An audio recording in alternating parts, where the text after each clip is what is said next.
Hello, and welcome again. My name is Brian Goss, and I'm a Senior Fellow with the Bitcoin Education Project. I hope you enjoyed our how-to lecture on public key cryptography for Gmail. Today, I'm going to complement that lecture with a lecture on encrypted mobile messaging using gliph. Gliph is a free and pretty unique encrypted mobile messaging system. Oh, and did I mention you can use gliph to send and receive Bitcoins from your online wallet? Excited? I hope so, because I sure am. Let's get started. Oh, as always, if you have questions, feel free to email me at goss@btcedproject.org or glyph me at pencilskullskull. So, you might be asking yourself, why do I need to learn some funny program with a strange name just to send text messages? What's wrong with the one I've got now? Well, plenty actually. Your text messages generally are not encrypted and are available to those clever or motivated enough to intercept them over the air. You have no idea how long messages are stored or even if they are encrypted for storage. Also, whenever you text somebody using SMS, you necessarily divulge your phone number. How lame is that? Okay, so what does gliph do? Gliph does three main things, and it does them rather well. Gliph lets you send encrypted messages, including images, as well as Bitcoins via a slick behind-the-scenes interaction with an online web wallet like Coinbase. And finally, gliph also lets you store and share personal information on a very granular level. For the geeks among us, and I'm sure there are a few of you out there, gliph has some advanced features that you'll find really clever.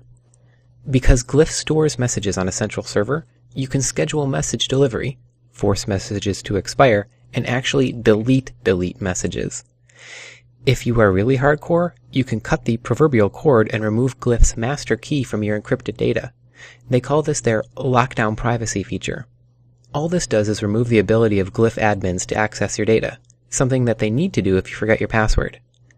Your data is encrypted whether or not you cryptographically prevent gliph administrators from accessing it.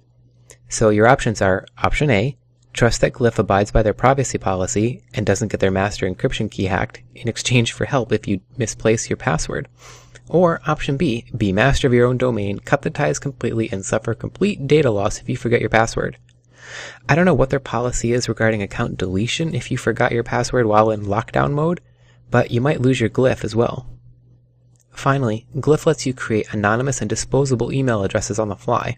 Thus, if you need to use email with a contact but you don't want to disclose your personal email address to them, such as on Craigslist for example, you can use a cloaked email address.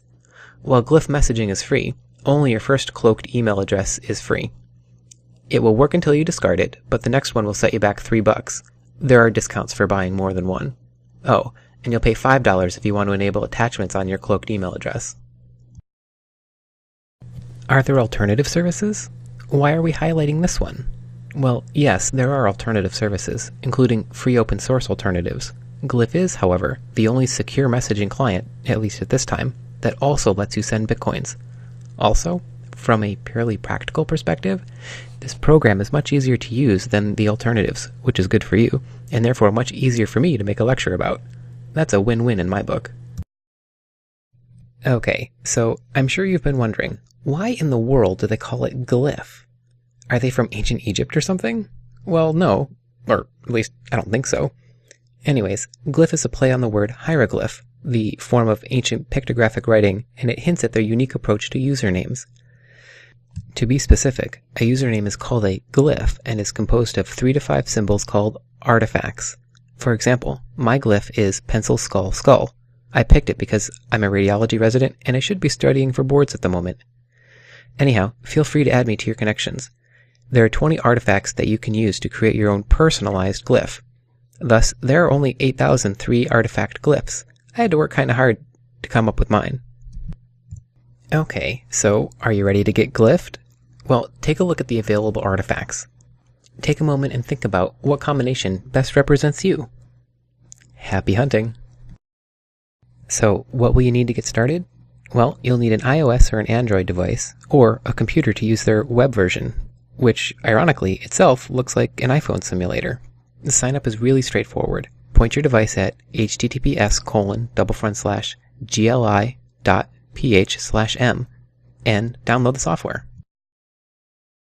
Okay, so have you downloaded the software yet? Ready to get started? Okay, let's go for the whirlwind tour of Gliph.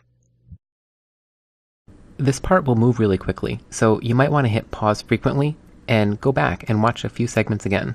But don't worry, the software is really easy to use and you'll figure it out even without the tour. Okay, so go ahead, download the software and open it up, and let's get started. Okay, first things first, click Tap to Customize to pick your glyph. Now, I've chosen Tree Heart Ice Cream because everyone knows trees love ice cream. Put in your email address and password and click Create Account. Now you can link to your web wallet. I use Coinbase, but here are your options.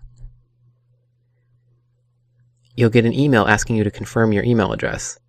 If it didn't work, you'll get something like this. But if it did work, you'll get something like that.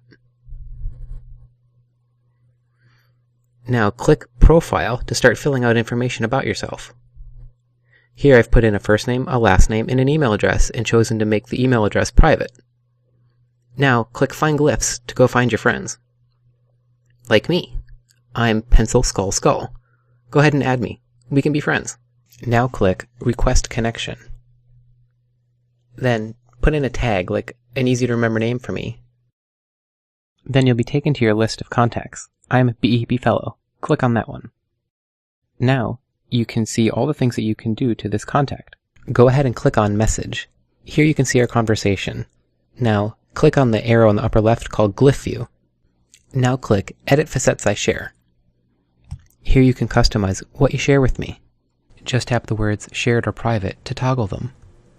Click Glyph View to go back and scroll down. For most contacts where I don't need high security, under the push settings, I keep both of these on to make this more like the iMessages program on my iPhone.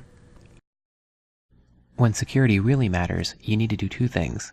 First, you need to disable message content in push. You need to do this to prevent your unencrypted message from passing through Apple's push notification server. Second, you need to confirm your contact has done the same. You are only as secure as the weakest link between you two. Okay, now hit back and let's go to Settings. I turn email notifications off, but notification sounds on to make it more like iMessages. Now click the three horizontal lines representing the menu button in the upper left-hand corner to go back. Now click Connections. Now pick a friend and we'll go over some of the advanced messaging features.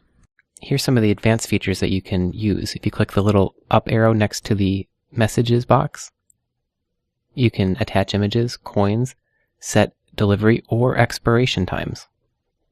That wraps up our rapid tour of Gliph.